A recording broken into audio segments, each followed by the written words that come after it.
नमस्कार, मी सरिता कौशिक। झिरो आवरच्या आजच्या भागात आपलं स्वागत आहे।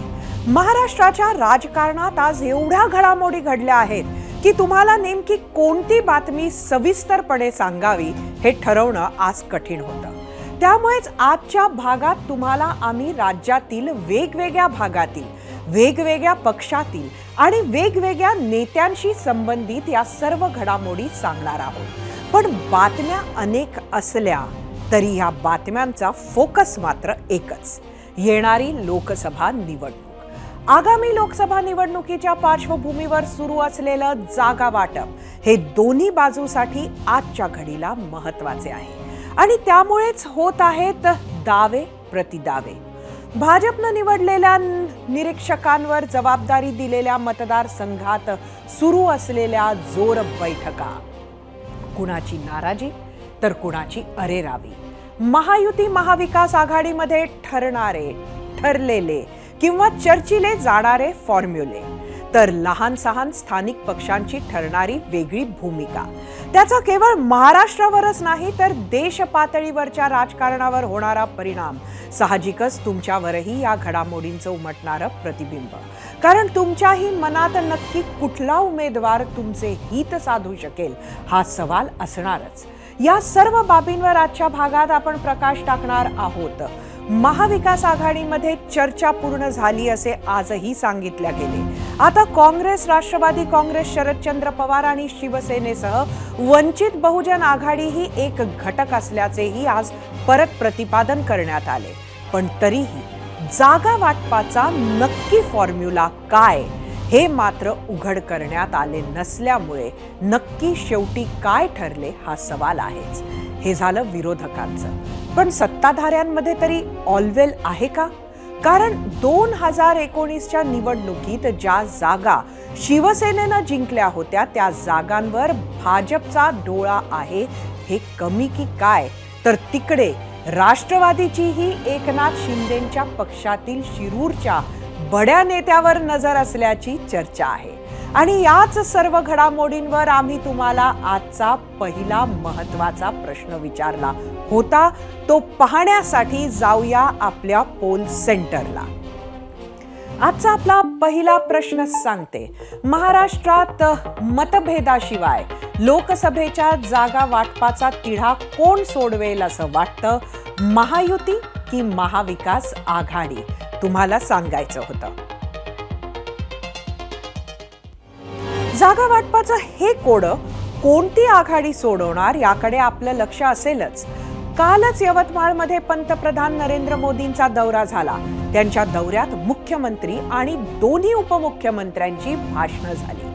तिन्ही भाषणांचं विश्लेषण करायचं म्हटलं तर लक्षात येतं की महायुतीच्या राज्यातील तीनही प्रमुखांना पंतप्रधान नरेंद्र मोदींच्याच नेतृत्वावर विश्वास आहे।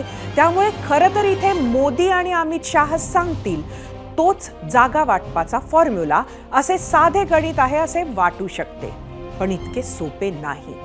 कारण शिंदे, फडणवीस, अजित पवार यांना जरी ते मान्य झाले तरी प्रत्येक मतदार संघातील नेत्यांना मात्र आपल्या आशा, आकांक्षा आणि महत्वाकांक्षा त्यांच्या सारख्या लपवता येत नाहीत।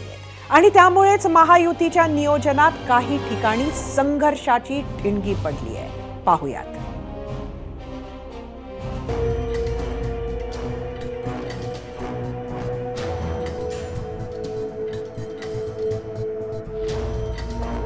महायुतीत जागा वाटपावरून संघर्ष?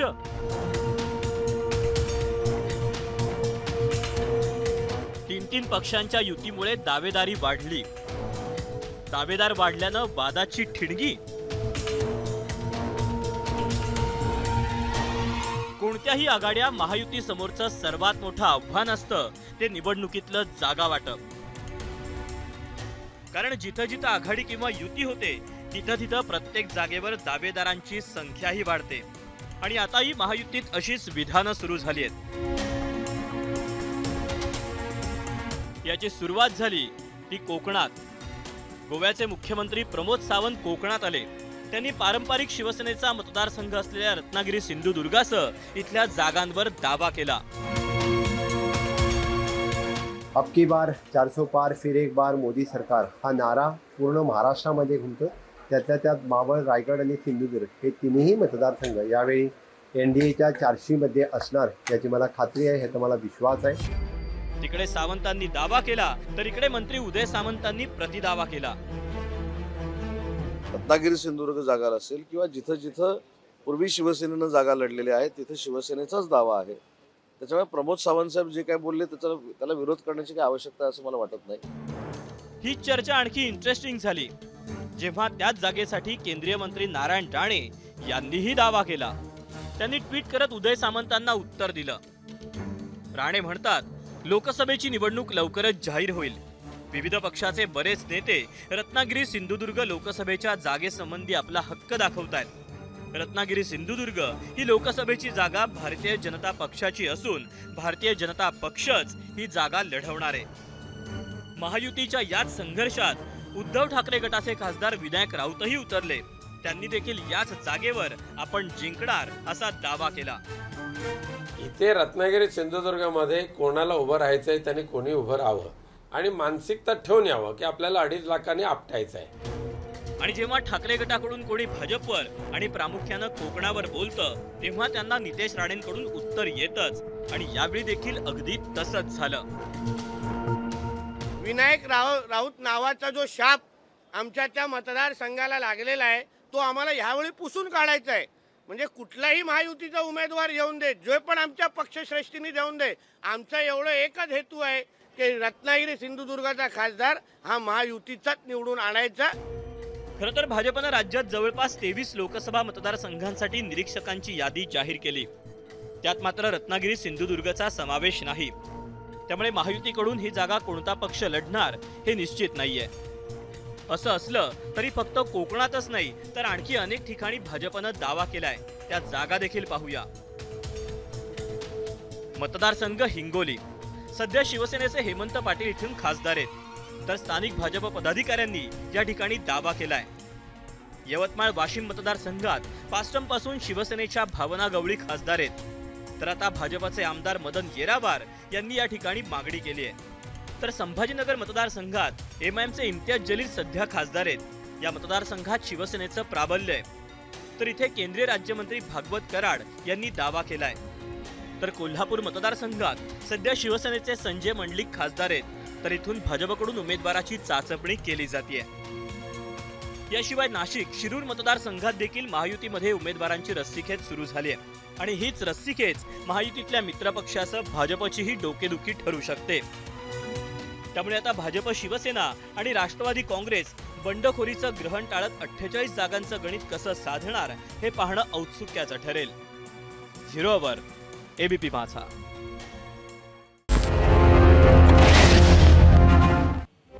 मार्चच्या पहिल्या किंवा दुसऱ्या आठवड्यात लोकसभा निवडणुकांचं बिगुल वाजण्याची शक्यता आहे।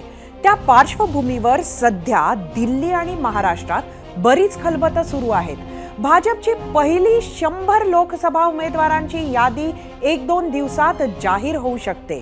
भाजपच्या दिल्ली मुख्यालयात बैठका सुरू असताना इकडे महाराष्ट्रातही भाजपनं निवडलेल्या निरीक्षकांच्या उपस्थितीत प्रत्येक मतदारसंघामध्ये बैठका पार पडतायत। या बैठकांमध्ये कार्यकर्त्यांची बैठक घेऊन लोकसभा उमेदवारांचं नाव केंद्रीय बोर्डाकडे 1 मार्च म्हणजेच उद्या पाठवण्यात येणार आहे। उत्तर मुंबई मतदारसंघाची जबाबदारी असलेल्या पंकजा मुंडेंनी आज कांदिवलीत भाजप कार्यकर्ते इच्छुक उमेदवारांची बैठक घेतली, तर तिकडे बीडची जबाबदारी असलेल्या सुधीर मुनगंटीवारांनी देखील स्थानिक खासदारांच्या कामगिरीचा आढावा घेताना स्थानिक खासदारास 2 पर्याय कोण असू शकतात याचीही चाचपणी केल्याची माहिती आहे। दरम्यान सध्या निरीक्षकाच्या भूमिकेत असलेल्या पंकजा मुंडे लोकसभेच्या मैदानात उतरणार का या प्रश्नावर स्वतः पंकजा मुंडे आणि सुधीर मुनगंटीवार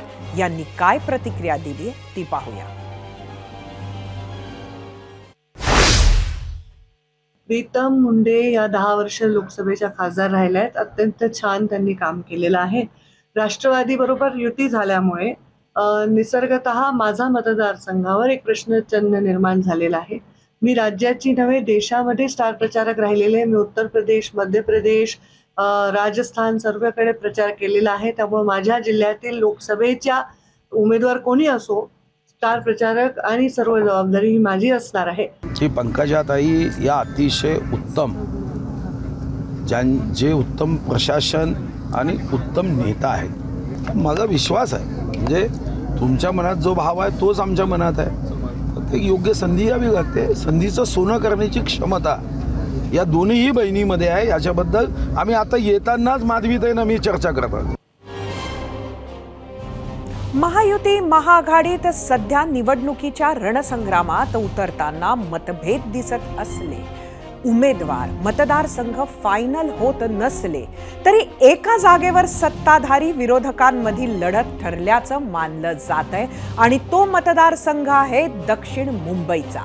या मतदारसंघातून शिवसेना उद्धव बाळासाहेब ठाकरे पक्षासोबत असलेले विद्यमान खासदार अरविंद सावंत यांना तर भाजपकडून राहुल नार्वेकर टक्कर देणार असल्याचं जवळपास निश्चित झालंय. गेली 2 टर्म अरविंद सावंत दक्षिण मुंबईचे खासदार आहेत. अरविंद सावंत आदित्य ठाकरेंनी सध्या लालबाग परळमधील भागात बैठकांवर जोर दिला आहे, तर राहुल नार्वेकरांनीही लालबाग परळ, शिवडी, वरळीमधील रखडलेली कामं झटपट मार्गी लावण्याचा धडाका लावलाय. गेल्या काही दिवसात नार्वेकरांनी शिवडी, वरळीचे दौरेही सुरू केले आहेत.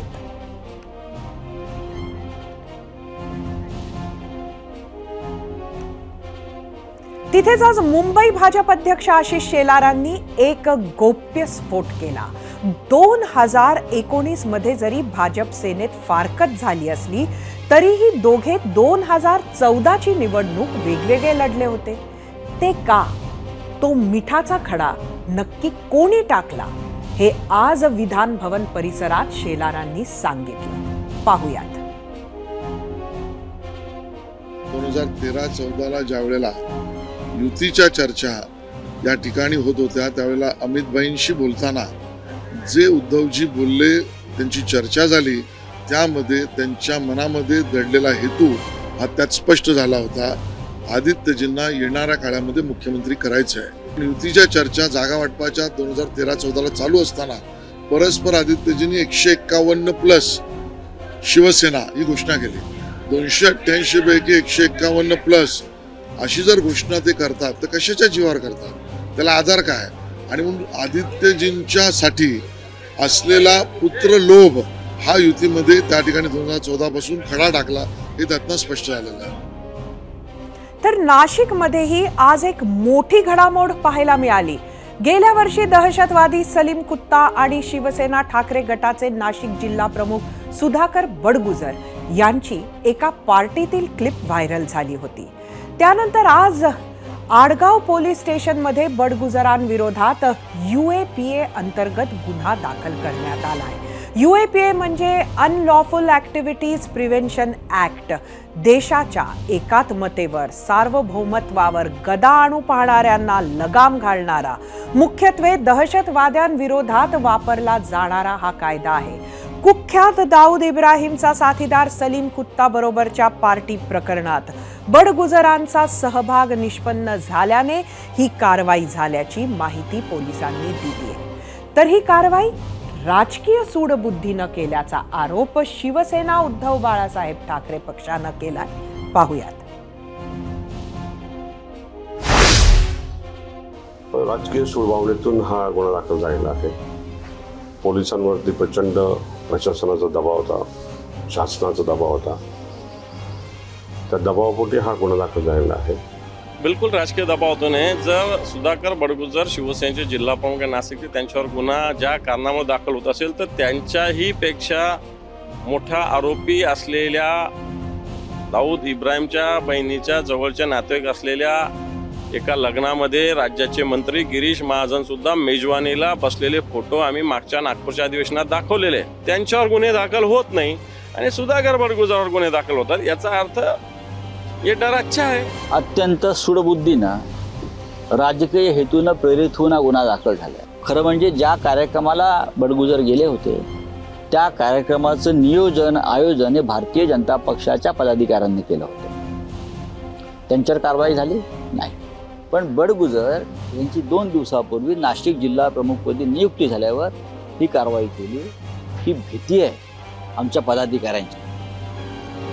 या सगळ्या लोकसभा निवडणुकीनं भारावलेल्या वातावरणात एक बातमी आली छत्रपती संभाजीनगरमधील एका जमिनीच्या हेराफेरीची. आणि त्याचं कनेक्शन आहे सरकारमधील मंत्री संदीपान भुमरे यांच्याशी. वाळूज MIDC मध्ये 8,000 स्क्वेअर फुटाची मोकळी जागा हॉस्पिटलसाठी वापरण्यात यावी म्हणून पालकमंत्री संदीपान भुमरे आणि केंद्रीय अर्थ राज्यमंत्री भागवत कराड यांनी उद्योग मंत्री उदय सामंतांना पत्र लिहिलं होतं. त्यानंतर यंत्रणेनं संबंधित मोकळ्या जागेच्या जागा वापरात बदलही केला. मात्र जी जागा हॉस्पिटलसाठी मागितल्या गेल्यावर त्या जागी उभं झालं किंवा उभं होणार होतं ते म्हणजे वेअरहाऊस असं नंतर लक्षात आलं. आणि महत्त्वाचं म्हणजे या कंपनीच्या वेअरहाऊसच्या कंपनीच्या पत्त्यावर संपर्कासाठी जो ईमेल ID देण्यात आला तो स्वतः पालकमंत्री संदीपान भुमरेंचा निघाला. ज्या मंत्र्यांनी ही जागा हॉस्पिटलसाठी वापरावी अशी मागणी केली होती त्याच मंत्र्यानं जागा मिळताच तिथे स्वतःचेच वेअरहाऊस उभे करण्याचा निर्णय घेतला. या प्रकरणात आज औरंगाबाद हायकोर्टाच्या खंडपीठानं जी याचिका दाखल झाली होती त्यात आज हायकोर्टानं स्थगिती दिली आहे. ऐन निवडणुकीच्या काळात ही स्थगिती विरोधकांसाठी आयतं कोलीत आहे. दरम्यान मंत्र्यांनी पदाचा गैरवापर करून बेकायदेशीररित्या शासकीय भूखंड हडप केल्याचा आरोप होतोय. पाहुयात याचिकाकर्त्यांचं काय म्हणणं आहे. कंपनी औरंगाबादचीच आहे आणि कंपनीनं फक्त किंवा नाव लिहिलेलं आहे, अर्ज आहे, त्याच्या डायरेक्टरचं नाव आहे, ॲड्रेस पण औरंगाबादचाच आहे.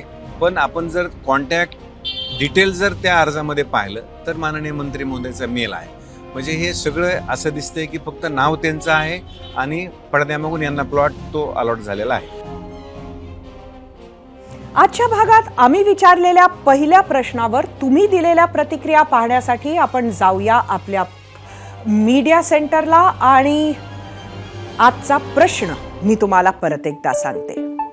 महाराष्ट्रात मतभेदाशिवाय लोकसभेच्या जागा वाटपाचा तिढा कोण सोडवेल असं वाटतं असा आपला प्रश्न होता. सोशल मीडियावर प्रतिक्रिया बघूयात. पहिली प्रतिक्रिया X वरून तेजस सुरवसे. महायुतीमध्ये विनावाद जागा वाटप होईल, सर्वांचा अजेंडा एकच आहे. यूट्यूबवरून नितीन माळी. जागा वाटपासाठी थोडे दिवस थांबा, या महायुतीतही कुरघोडी दिसेल. यूट्यूबवरून आशिष मानवारे. मतभेद तर होणारच, मग ती युती असो की आघाडी, फरक एवढाच की आघाडीचा अजेंडा स्वतःला सिद्ध करायचा असेल. फेसबुकवरून सोपान सपकाळ. महाविकास आघाडीचेच जागा वाटप मतभेद विना होईल असे वाटते. इंस्टाग्रामवरून आकाश बेंद्रे. महाविकास आघाडी योग्य प्रकारे जागा वाटप करून घेईल. इंस्टाग्रामवरून नागेश ढेपे. भाजपच जागा वाटपाचा तिढा सोडवणार, कारण त्यांच्याकडे छोटे छोटे मित्रपक्ष आहेत.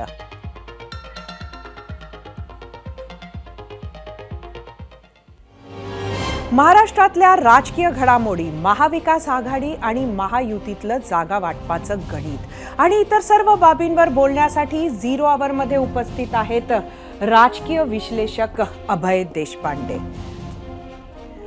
अभय, स्वागत आहे परत एकदा 0 आवरमध्ये आपण आलात. खरं तर एकंदरीत वातावरण हे असं अगदी तापलेलं आहे. सगळीकडे फोकस हा लोकसभेचा दिसतो आहे.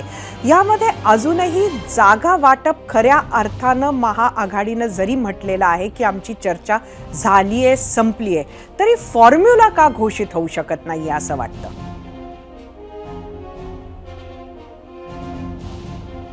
एक असं आहे की काही जागांच्या संदर्भात दोन्ही बाजूला बोलणी अजून पूर्ण झालेली नाहीत. विशेषतः महाविकास आघाडीमध्ये प्रकाश आंबेडकर सहभागी होणार की नाही या संदर्भात अजूनही स्पष्टता नाही. त्यामुळे जरी जागा वाटपासंदर्भात आम्ही अंतिम निर्णयापर्यंत आलेलो आहोत असं सांगितलं जात असलं तरी त्या संदर्भात अजून निर्णय व्हायचा आहे. अर्थात प्रकाश आंबेडकर यांनी जेवढ्या जागा मागितल्या आहेत तेवढ्या देता येणं आघाडीमध्ये त्यांना काही शक्य होईल असं निश्चितपणे दिसत नाही. परंतु आघाडी जरी झाली नाही तरी प्रकाश आंबेडकर यांच्या वंचित बहुजन आघाडीसाठी काही जागा या सोडाव्यात या मात्र याचा विचार हे आघाडीतले प्रमुख जे 3 पक्ष आहेत ते करतायत. त्यामुळे जरी आघाडी झाली नाही तरी एक साधारणतः एक मतदारांमधला जो एक दोन्ही बाजूच्या आहेत तर त्याच्यामध्ये एक संभ्रमाचं वातावरण दूर करून आम्ही एक गुड गेस्चर म्हणून त्यांना आघाडीत सामावून घेतोय जरी ते आले नसले तरी अशा पद्धतीचा मेसेज देण्याचा एक प्रयत्न होताना दिसेल. दुसरी बाब अशी आहे की अजून साधारणतः 10 मार्च नंतर आचारसंहिता लागेल असे साधारणतः चिन्ह आहेत. अशा वेळी आधीच जाहीर केले सगळे मतदारसंघ किंवा जागा वाटप तर त्याचे परिणाम त्या मतदारसंघामध्ये होतात आणि तिथे ज्यांना ती जागा मिळणार नाही त्याच्या व्यतिरिक्तच्या अन्य पक्षामध्ये स्वाभाविकच एक चुळबुळ सुरू होते आणि आता आउट गोईंग किंवा पक्षाला लागलेली गळती बघता निश्चितपणे ते टाळण्यासाठी जेवढं उशिरात उशिरा जागा वाटप जाहीर करता येईल जरी फायनल झालं तरी असा एक प्रयत्न निश्चितपणे नेहमीच होताना दिसतो. महायुतीच्या संदर्भात तुम्ही म्हणाल तर तिथे साधारणतः सिटिंग गेटिंग हा जो फॉर्म्युला असतो आघाडीचा त्याप्रमाणे भाजपाने आपल्याकडे ज्या आहेत त्या आता जागा मागितल्याच आहेत. त्याबरोबर शिवसेनेकडे त्यांच्या मागच्या वेळेसच्या जागा होत्या 18 पण आज शिंदेबरोबर साधारणतः 13 खासदार आहेत आणि राष्ट्रवादी काँग्रेस अजित पवारांची यांच्याकडे मागच्या वेळेस ज्या निवडून आलेले खासदार होते त्यापैकी 1 खासदार आहेत. त्याच्यामुळे या ज्या सिटिंग जागा आहेत त्या संदर्भात काही फेरबदल होऊ शकतील पण त्या पक्षाकडे राहतील. आता अतिरिक्त जागा कोणाला द्यायच्या या संदर्भातले काही निर्णय अपेक्षित आहेत. दुसरं एक आहे की काही ठिकाणी भाजपाचं चिन्ह घेऊन किंवा दुसऱ्या पक्षाचं चिन्ह घेऊन निवडणूक लढवण्याची शक्यता नाकारता येत नाही. आपण आजचं शिरूरची बातमी आपण आज बघितली तर साधारणतः ज्याला आपण इकडे पालघर पॅटर्न म्हणतो जो की आपण मागच्या निवडणुकीमध्ये बघितला की शिवसेनेला भाजपाने आपली जागाही दिली आणि उमेदवारही दिला होता. त्याच पद्धतीने यावेळेसही काही मतदारसंघामध्ये महायुतीत असा प्रयत्न होण्याची शक्यता नाकारता येत नाही. मला वाटतं की त्यांच्या जागा वाटपा संदर्भातही काही जे निश्चितपणे लढवणारे मतदारसंघ आहेत आत्ताचे विद्यमान त्यांची नावं किंवा त्याची पहिली यादी ज्याचा मगाशी तुम्ही उल्लेख केला ज्याच्या नावावर आज दिल्लीमध्ये शिक्कामोर्तब होण्याची शक्यता आहे त्यामध्ये काही जागा या महाराष्ट्रातीलही असण्याची शक्यता निश्चितपणे आहे. नक्कीच अभय, खरं तर एकीकडे जसं आपण म्हणालात की महाआघाडीमध्ये कुठंतरी गळती लागू नये खूप लवकर यादी घोषित करून तर एकीकडे आपल्याला असं दिसते की महायुतीमध्ये जी मोठी नेते मंडळी आहे पक्षाची जी प्रमुख आहेत महाराष्ट्रातली ती एखाद वेळेला अमित शहा किंवा मोदी यांच्या फॉर्म्युलाच्या पलीकडे जाणार नाही. म्हणजे नुसतं भाजपच नाही पण शिंदे आणि अजितदादा सुद्धा.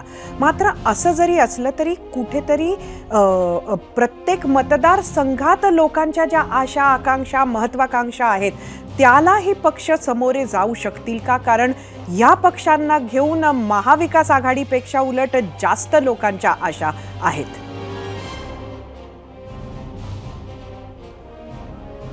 नाही, निश्चितपणे आघाडी जेव्हा होते तेव्हा निश्चितपणे ही फार मोठी कसरत राजकीय पक्षांना करावी लागते.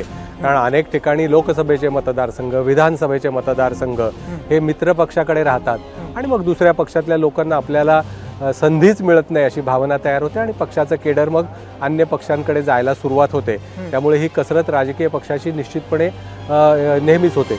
परंतु एक या बाबतीत आहे की इलेक्टिव्ह मेरिट हा मला वाटतं की सगळ्या सगळेच राजकीय पक्ष किंवा आघाड्या याचा विचार करतात. मगाशी बाळासाहेब थोरात यांनी सांगितलं की या आघाडीच्या जागा वाटपाचा फॉर्म्युला काय असेल तर नंबरपेक्षा इलेक्टिव्ह कोणाचा उमेदवार जास्त निवडून येण्याची शक्यता अधिक आहे त्यांना ती जागा द्यावी असा प्रयत्न असतो. अर्थात काय तो तंतोतंत पाळला जात नाही. आपल्या त्या जागेवरचा कायमचा हक्क जाऊ नये यासाठी अनेकदा त्या जागा हट्टाने घेतल्या जातात. आपण ते युती म्हणजे शिवसेना भाजपाची महाराष्ट्रात इतक्या वर्षाची युती असतानाही अनेकदा अशा काही जागांचा वाद झालेला निश्चितपणे आपण बघितलेला आहे. आणि काही जागांच्या संदर्भात जे उमेदवार आहेत ते उमेदवार आज तिकडे सक्षम नाहीत म्हणून त्या पक्षाची जागा दुसऱ्या पक्षाकडे देण्याचे किंवा अन्य काही उमेदवार जे नेहमीचे आपण म्हणतोय ते सिटिंगमध्ये, तर सिटिंगमध्ये सुद्धा निश्चितपणे यावेळेस काही मोठे फेरबदल भाजपामध्ये होण्याची शक्यता नाकारता येत नाही. कारण ही निवडणूक भाजपासाठी अतिशय महत्त्वाची आणि प्रतिष्ठेची असणार आहे. कारण महाराष्ट्रामधलं राजकीय समीकरण हे पूर्णतः बदललेलं आहे आणि मागच्या वेळेसचं जे यश होतं ते कायम राखण्यासाठी ज्या वेगवेगळ्या गोष्टी कराव्या लागणार आहेत त्या गोष्टी निश्चितपणे केल्या जातील. काही मंत्र्यांना, आत्ताच्या विद्यमान मंत्र्यांना महाराष्ट्रातल्या लोकसभेसाठी कदाचित जावं लागेल असं दिसतंय. म्हणजे आपण बघितलं की आणि भाजपा अशा बाबतीत निर्णय फार ठामपणे घेते. मध्य प्रदेशच्या निवडणुकीत बघितलं आपण की केंद्रातल्या मंत्र्यांनाही त्यांनी विधानसभा निवडणूक लढवायला सांगितली आणि त्यांना लढवावी लागली. तर अशा पद्धतीने निश्चितपणे काही त्या व्यक्तीची इच्छा असो वा नसो पण पक्षाकडून असे निर्णय होतील आणि ते मान्य त्यांना निश्चितपणे करावे लागतील. नक्कीच.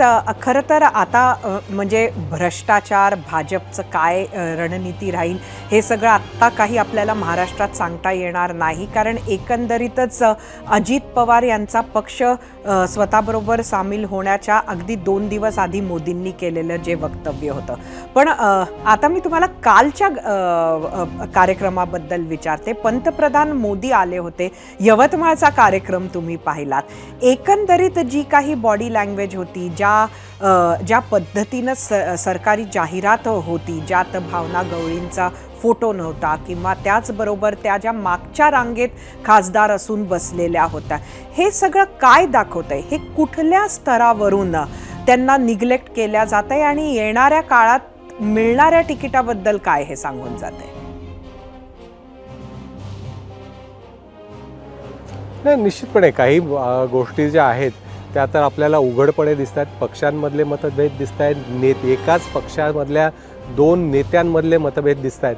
परंतु मला वाटतं की लोकसभा निवडणुका आल्यानंतर निश्चितपणे या पक्षांना भूमिका घ्यावी लागते. कारण महाराष्ट्रातल्या सत्तेत राहायचं आहे तुम्हाला आणि सत्ता जर केंद्रात आणि महाराष्ट्रातली आपल्याला त्याच्या योग्य बाजूला हवं असेल तर काही गोष्टींची निश्चितपणे तडजोड करावी लागेल याची जाणीव त्या नेत्यांनाही असते. पण त्या निमित्ताने आपल्याला काही भविष्यात पदरात पाडून घेता आलं तर ते घेण्याचा प्रयत्न असतो. परवाचं इंदापूरचं उदाहरण तुम्हाला सांगतो की तुम्ही विधानसभेला मदत करणार असाल तर लोकसभेला आम्ही पाठिंबा देऊ, अशी भूमिका भाजपामधल्या नेत्यांनी घेतलेली दिसली आपल्याला. अशाच भूमिका निश्चितपणे अनेक ठिकाणी घेतल्या जातील. परंतु लोकसभा निवडणुकानंतर या निवडणुकीला म्हणजे कालचा ज्याचा सभेचा उल्लेख केला आपण, या निवडणुकीला महाराष्ट्रात तरी निश्चितपणे किंवा देशभरातही एक निवडणुकीपेक्षा त्याला एक सार्वमताचं स्वरूप देण्याचा प्रयत्न होईल. म्हणजे इलेक्शनपेक्षा रेफरंडम कडे ती निवडणूक नेऊन मोदी हवेत की नकोत या प्रश्नावरती आणण्याचा प्रयत्न निश्चितपणे होईल. आणि त्या प्रश्नावरती आली तर मग हे ज्या अनैतिक राजकीय तडजोडी असतील, भ्रष्टाचाराचे वॉशिंग मशीनचे मुद्दे अडचणीचे नक्कीच मला वाटतं अत्यंत महत्वाचा असा हा कन्क्लुडिंग मुद्दा तुम्ही केलात अभय, की रेफरंडमवर आणतील आणि रेफरंडम हे मोदींवर होणार, त्यामुळे इतर मुद्दे जे आहेत ते गौण ठरतील. धन्यवाद अभय झिरो आवरमध्ये आल्याबद्दल. आम्ही विचारलेल्या प्रश्नावर तुम्ही काय कौल दिला आहे तो कौल पाहण्यासाठी जाऊया आपल्या पोल सेंटरला. आजचा आपला प्रश्न परत एकदा बघूया. महाराष्ट्रात मतभेदाशिवाय लोकसभेच्या जागा वाटपाचा तिढा कोण सोडवेल असं वाटतंय? 61,000 मतं आहेत यूट्यूबवर. 23% म्हटलंय महायुती तर 77% म्हणणं आहे महाविकास आघाडी. इंस्टाग्रामवर 3,000 मतं.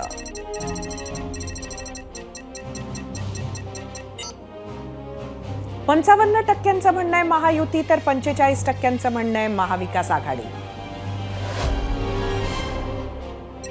फेसबुकवर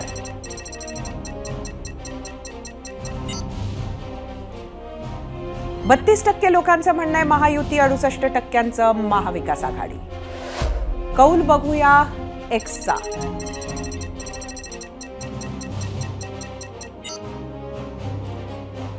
%46 म्हटलंय महायुती, 54% महाविकास आघाडी.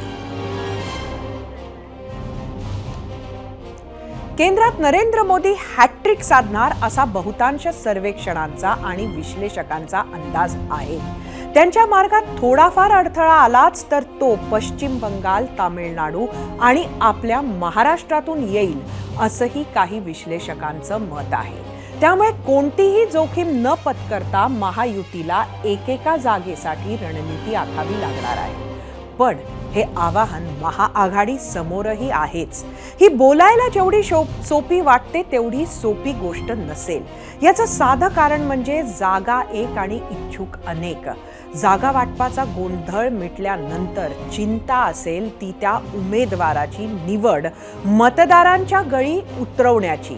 कारण पक्षाच्या स्तरावर, वरच्या स्तरावर एकत्र येणं, युत्या आघाड्या करणं सोपं असतं. पण ज्यांच्या विरोधात वर्षानुवर्ष पिढ्यानपिढ्या विचारांची, तत्वांची लढाई लढत आलो त्यांनाच मत द्यायचं आहे हे कोअर मतदाराला समजावून सांगणं महाकठीण काम असतं. या कामात सगळ्यांचाच कस लागणार आहे हे नक्की. महाविकास आघाडीची जागा वाटपाची चर्चा आटपली आहे. त्यात आधीचे 3 पक्ष आता 4 झालेत. आता काँग्रेस, राष्ट्रवादी काँग्रेस, शरदचंद्र पवार आणि उद्धव बाळासाहेब ठाकरे शिवसेनेसह प्रकाश आंबेडकरांची वंचित बहुजन आघाडी पण जागांच्या हिस्सेदारीत सामील आहे. हे सर्व जरी नेते मंडळी सांगत असली तरी एक गोष्ट ते सांगत नाहीयेत आणि तो म्हणजे जागा वाटपाचा फॉर्म्युला. म्हणजे मग नक्की ठरले तरी काय हा सवाल विचारला तर उत्तर येतंय जिंकून येण्याची क्षमता. त्यात महाविकास आघाडीतील अत्यंत विश्वसनीय सूत्रांनी दिलेल्या माहितीनुसार फॉर्म्युला हा येत्या 2 दिवसांमध्ये पक्का होईल. कालच्या बैठकीत वंचितनं राज्यातील 27 लोकसभा मतदारसंघात आपला प्रभाव असल्याचं जाहीर केलं होतं. त्यामुळे त्यांनाही किती जागा मिळणार याकडेही आपलं लक्ष असणार आहे. महाविकास आघाडीच्या जागा वाटपाची सविस्तर चर्चा करणार आहोतच. मात्र त्याआधी पाहूयात आजचा दुसरा प्रश्न. तो पाहायला जाऊया आपल्या पोल सेंटरला. आजचा आपला दुसरा प्रश्न होता, जिंकण्याची शक्यताच मवियात जागा वाटपाचं सूत्र. कोणत्या पक्षाला सर्वाधिक जागा मिळणार? ही 4ही पक्ष जी महाविकास आघाडीतली घटक पक्ष आहेत त्यापैकी कुठल्या पक्षाला सर्वाधिक जागा मिळू शकतात हे तुम्हाला सांगायचं होतं. आज दुपारी महाविकास आघाडीच्या प्रमुख नेत्यांची शरद पवारांच्या घरी म्हणजे सिल्वर ओकवर बैठक झाली. त्यात काँग्रेससह शिवसेना, उद्धव बाळासाहेब ठाकरे गटाचे प्रमुख नेते होते. त्यांनी जागा वाटपावरून काय काय वक्तव्य केली आहेत ती पाहूयात. नाही, याचा फॉर्म्युला काही नाही. जो निवडून येण्याची क्षमता ज्याच्याजवळ ज्या जागेवर असेल त्याची ती जागा. आम्ही त्यामध्ये नंबर, फॉर्म्युला बाकी काही नाही. एकच फॉर्म्युला, निवडून येण्याची क्षमता. जागा किती लढवणार आहे हे फार काही मोठं नाही. तुम्ही जिंकणार किती हे महत्त्वाचं. आम्ही एक फॉर्म्युला ठरवला आहे, जिंकेल त्याला जागा. आजही प्रत्येक नेत्यानं माध्यमांशी चर्चा केली. मात्र फायनल जागा वाटपाची आकडेवारी जाहीर केली नाही. असो, महाविकास आघाडीच्या जागा वाटपाच्या फॉर्म्युलासह आणखी काय काय घडलंय महाविकास आघाडीच्या बैठकांमध्ये त्यावर जरा एकदा नजर टाकूयात आणि त्यासाठी जाऊयात आपल्या मीडिया सेंटरला.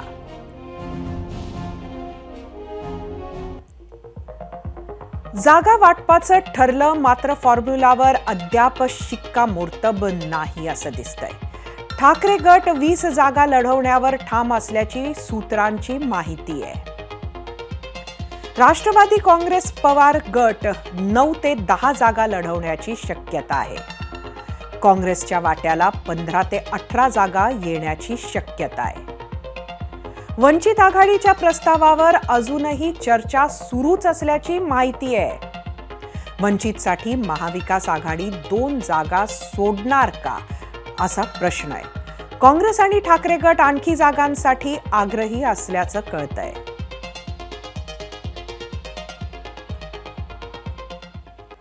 आणि आता पाहूयात ठाकरे गटाकडून 11 मतदारसंघातील संभाव्य उमेदवारांची नावं. यातल्या काही जणांची नावं तर खुद्द उद्धव ठाकरेंनी वेगवेगळ्या वेळी जाहीर केली आहेत. अशाच काही संभाव्य उमेदवारांची नावं पाहूयात आणि त्यासाठी पुन्हा जाऊयात आपल्या मीडिया सेंटरला. भाऊसाहेब वाकचौरे शिर्डी, नरेंद्र खेडेकर बुलढाणा, संजय दिना पाटील ईशान्य मुंबई, अनंत गीते रायगड. हे आहेत ठाकरे गटाचे संभाव्य उमेदवार. विनायक राऊत रत्नागिरी सिंधुदुर्ग, अरविंद सावंत दक्षिण मुंबई, अमोल कीर्तीकर उत्तर पश्चिम मुंबई, चंद्रकांत खैरे छत्रपती संभाजीनगर, ओमराजे निंबाळकर धाराशिव, राजन विचारे ठाणे, संजय जाधव परभणी.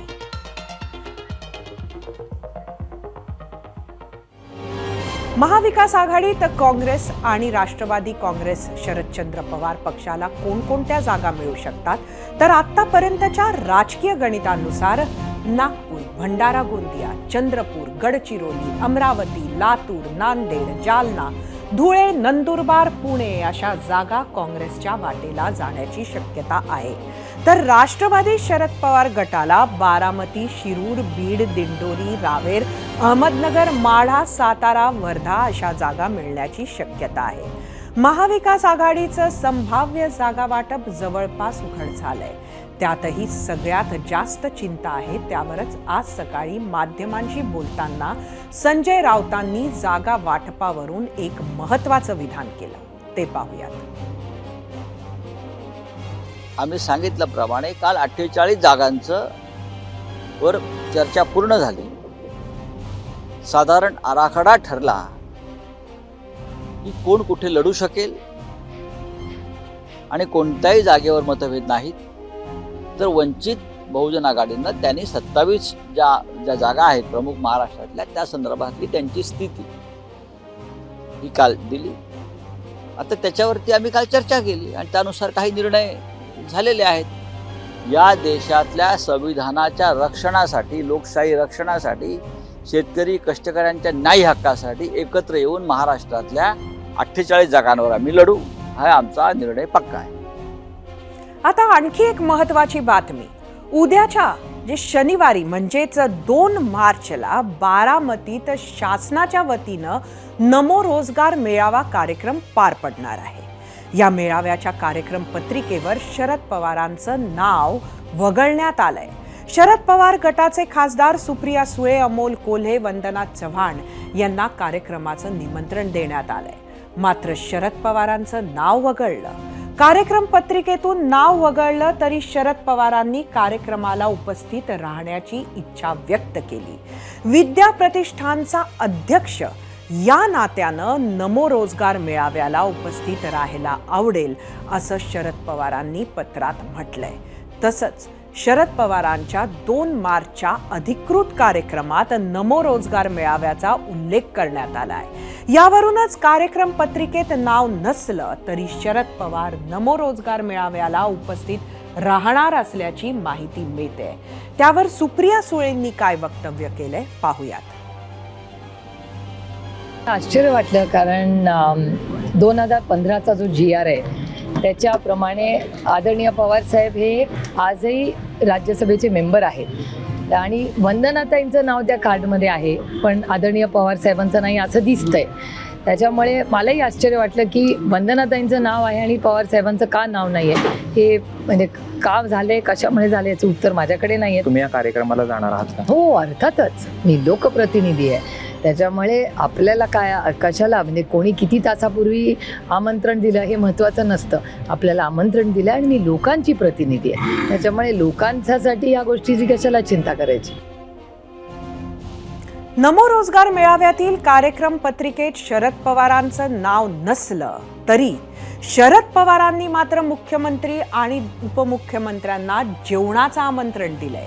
नमो रोजगार मेळाव्यासाठी मुख्यमंत्री उपमुख्यमंत्री बारामतीत येणार आहेत.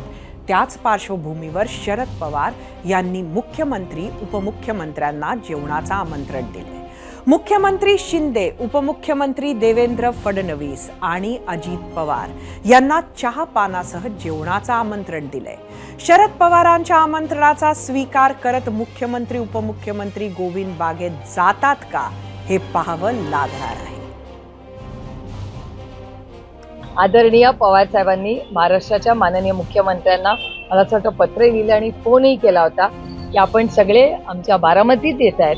आपल्या बारामतीत मुख्यमंत्री आणि DCM 1 आणि DCM 2 येत आहेत. तर त्यांनी सगळ्यांनी बारामतीत आल्यावर अतिथी देवो भव आम्हाला खूप आनंद वाटेल जर तुम्ही आमच्या घरी जेवायला आलात. इकडे पवार फडणवीसांच्या भेटीची चर्चा सुरू झाली आहे, तर तिकडे पवारांच्याच कार्यकर्त्यांमुळे मोठा वाद निर्माण झालाय. सोशल मीडियावर उपमुख्यमंत्री देवेंद्र फडणवीसांवर मोठ्या प्रमाणात वाईट पोस्ट फिरत असल्याचा मुद्दा आज विधानसभेत उपस्थित करण्यात आला. यात योगेश सावंत आणि रोहित पवारांचा संबंध काय असा सवाल उपस्थित झाला. तसंच योगेश सावंतला अटक झाल्यानंतर रोहित पवार त्याला फोन का करतात असा थेट सवाल आज भाजप आमदार राम कदम यांनी केला आहे. तसंच या प्रकरणाची चौकशी करा अशी मागणी आमदार आशिष शेलार यांनी केली आहे. तर भाजप आमदारांच्या आरोपांवर रोहित पवारांनी उत्तर दिलंय. योगेश सावंत हा आमचा कार्यकर्ता आहे, मात्र फडणवीसांना खुश करण्यासाठी भाजप आमदारांनी खोटी माहिती दिल्याचं रोहित पवार म्हणाले. तर दोन्ही नेते नेमकं काय म्हणालेत पाहूयात. त्याचा ऍड्रेस सुद्धा बारामतीच्या मतदारसंघातला योगेश सावंतचा. हे काय चालू अध्यक्ष महोदय? कोण राष्ट्रवादीचा, कोण रोहित पवारांचा संबंध आहे सगळ्या गोष्टींचे अध्यक्ष महोदय? आणि म्हणून माझी विनंती आहे, चौकशी आता आपण आदेश हा द्यायला पाहिजे की चौकशीमध्ये याच्या मागे योगेश सावंतच्या मागे कोण कोण आहेत, राष्ट्रवादीचा संबंध काय, शरदचंद्र गटाचा, रोहित पवारांनी फोन केला होता का, त्याचं कारण काय, या सगळ्याची चौकशी झाली पाहिजे अध्यक्ष महोदय. ही माझी मागणी आहे अध्यक्ष महोदय. योगेश सावंत हा आमच्या सगळ्यांचा कार्यकर्ता आहे. ते बोलत असताना देवेंद्र फडणवीस साहेबांना खुश करण्यासाठी खोटी माहिती ही विधिमंडळामध्ये मांडत होते. त्यांनी सांगितलं योगेश सावंतली असं तो बोलला. योगेश सावंत कुठेही बोलला नव्हता. एका छोट्या मीडिया चॅनलनी जो व्हिडिओ एका सामाजिक कार्यकर्त्याचा बनवला होता तो फक्त योगेश सावंतनी शेअर केला होता. पोलिसांना आम्ही एवढंच म्हणत होतो, शहानिशा करा, योग्य असा निर्णय घ्या. तो योगेश सावंत का, कुठल्याही कार्यकर्त्याला अडचण आली तरी आम्ही हेच करणार आहे. या राजकीय घडामोडींनंतर आता पाहूयात तुम्ही दिलेल्या प्रतिक्रिया, आणि त्यासाठी आपण जाऊयात आपल्या मीडिया सेंटरला, जिथे परत एकदा मी आपल्याला आजचा दुसरा प्रश्न सांगते. जिंकण्याची शक्यताच, मवियात जागा वाटपाचं हेच सूत्र. कोणत्या पक्षाला सर्वाधिक जागा मिळणार? शिवसेना उद्धव बाळासाहेब ठाकरे, राष्ट्रवादी शरदचंद्र पवार की काँग्रेस की वंचित बहुजन आघाडी? बघूया काय आहेत सोशल मीडियावरच्या प्रतिक्रिया. एक्स वरून गोपाळ दंडगवाळे, राष्ट्रीय पक्ष असलेल्या काँग्रेसला सर्वाधिक जागा मिळाल्या पाहिजे. यूट्यूब वरून रूपा येवले, वंचित आघाडी जिंकून सत्तेत आली तर महाराष्ट्राचं चित्रच बदलून जाईल. यूट्यूब वरून अभिजित राऊत, शिवसेना उद्धव बाळासाहेब ठाकरे पक्षाला जास्त जागा मिळतील. फेसबुक वरून प्रकाश कांबळे, ठाकरे पवार आणि काँग्रेसला वंचित बहुजन आघाडीशिवाय पर्याय नाही. वंचित सोबत असेल तर महाराष्ट्रात भाजपला फटका बसेल. फेसबुक वरून संजय गायकवाड, वंचित बहुजन आघाडीशिवाय 2 अंकी आकडा पार होणार नाही, हे आघाडीनं समजून घ्यावे. फेसबुक वरून श्रीपाल सोनटक्के, 2019 लोकसभा निवडणुकीमध्ये वंचितमुळे काँग्रेस राष्ट्रवादीला फटका बसला होता, त्यामुळे यंदा वंचितचा 10 ते 12 जागांवर महाविकास आघाडीला फायदा होईल.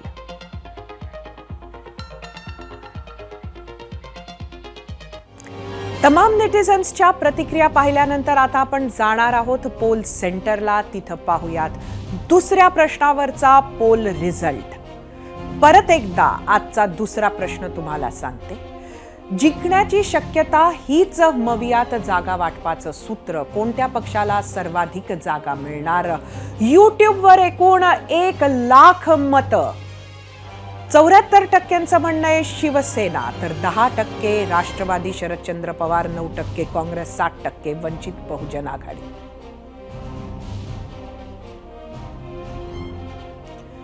इंस्टाग्रामवर एकूण 3,000 मतं.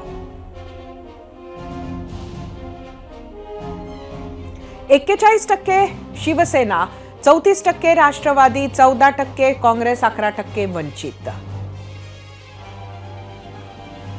एक्स वर बघूयात.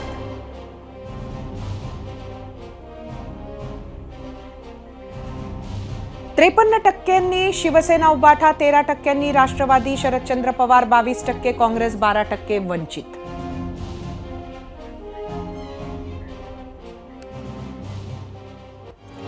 अस्तित्वाची लढाई असे शब्द आपण बऱ्याचदा ऐकत आलो आहोत, पण त्याचा नेमका अर्थ महाराष्ट्रात बघायला मिळतोय. शिवसेना उद्धव बाळासाहेब ठाकरे आणि एनसीपी शरदचंद्र पवार या दोन नव्या पक्षांसाठी ही लोकसभा निवडणूक अस्तित्वाची लढाई असेल. जुने जाणते नेते शरद पवार आणि उद्धव ठाकरे यांच्यासाठी ही अस्तित्वाची लढाई असेल. या दोन्ही नेत्यांसोबत वेगवेगळ्या कारणांनी राहिलेल्या नेत्यांची सुद्धा हा कसोटीचा काळ असेल. तशीच अवस्था काँग्रेसच्या काही नेत्यांचीही झाली असेल. जसजसं जागा वाटपाचं चित्र स्पष्ट होईल, निवडणूक प्रचार सुरू होईल, तशी या नेत्यांची घालमेल वाढू शकते. आत्ताच्या घडीला भाजप जिंकणारा घोडा आहे अशी अनेकांची धारणा आहे आणि जिंकणाऱ्या घोड्यावर स्वार व्हायला राजकारण्यांना कायम आवडत आलंय. त्यामुळे यातले नेमके किती मवियात राहतात आणि संधी साधून किती भाजपच्या घोड्यावर, भाजपच्या बोटीत स्वार होतात हे सुद्धा महत्त्वाचं ठरणार आहे. या तिन्ही पक्षांच्या यश अपयशात बाळासाहेब आंबेडकरांच्या वंचित बहुजन आघाडीची भूमिका सर्वात निर्णायक ठरणार आहे. महाराष्ट्रात महाविकास आघाडी एखाद्या DK शिवकुमारच्या, एखाद्या रेवंत रेड्डीच्या शोधात असेल एवढं नक्की. तो त्यांना सापडेल का? मोदींच्या सुनामी पुढे मविया टिकाव धरेल का? याकडे आपलं लक्ष असेल. मनोज जरांगे यांच्या लोकसभा निवडणूक लढवण्याबाबतच्या चर्चा आजही सुरू राहिल्या. जरांगे निवडणुकीला उभे राहिले तर आंबेडकरी जनता त्यांच्या पाठीशी राहील असा विश्वास रिपब्लिकन सेनेचे आनंदराज आंबेडकर यांनी जालन्यात दिला. अशीच भावना स्वाभिमानी शेतकरी संघटनेनंही बोलून दाखवली. जालन्यातून जरांगेंनी निवडणूक लढवली तर स्वाभिमानी शेतकरी संघटना पाठिंबा देईल अशी घोषणा प्रदेशाध्यक्ष संदीप जगताप यांनी नाशिकमधून केली. कालच वंचित बहुजन आघाडीनं आपलं समर्थन मनोज जरांगे यांना दिलं आहे. हे विशेष. मनोज जरांगेंना लोकसभा निवडणूक लढवणार की आंदोलनातच राहणार हे पाहावं लागेल. या घडामोडींसह 0 आवरमध्ये आता वेळ झाली इथेच थांबण्याची. उद्या संध्याकाळी 7:56 पुन्हा भेटू. पाहत रहा ABP माझा.